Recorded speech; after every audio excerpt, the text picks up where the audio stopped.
What does it mean to preach the gospel in the language of neuroscience? We asked psychiatrist Curt Thompson to explain that idea, and he pointed out that it's more than standing behind a pulpit or preaching a Sunday sermon. It actually has more to do with a broad spectrum of life interaction. That's not just about how I preach a sermon, it's also how do I have a conversation with my parishioner in my office. It's about how are we going to do small group work. It's about how are we going to be confessional. And by this, I don't just mean the creeds. I mean, how do we practice confession? How do we practice life in the body? That said, how much neuroscience do pastors need to know to care for their community, and how should they apply it? Jesus used a number of different metaphors in his stories to tell the truth about the kingdom of God.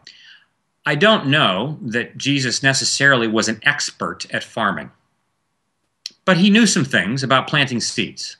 He knew the basics well enough to be able to use that material in a way that was helpful for the people to whom he was speaking. There's no, I think, set of absolutes regarding, well, what are the things that the pastor has to know? If I can check those things off. But it probably would be helpful for them to know that memory is playing a major role in their experience with their congregation.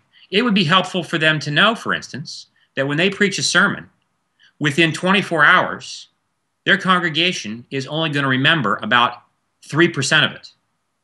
And that is largely not going to come in terms of language. It's going to come in terms of the pictures that they take home, the images, the sensations, the feelings, and so forth, which I would guess is going to be important for a pastor then to know, like, what does that mean? How am I going to preach a sermon? How are we going to do liturgy? How are we going to do a lot of different things if we're learning about the way God uses the mind in order to change our minds?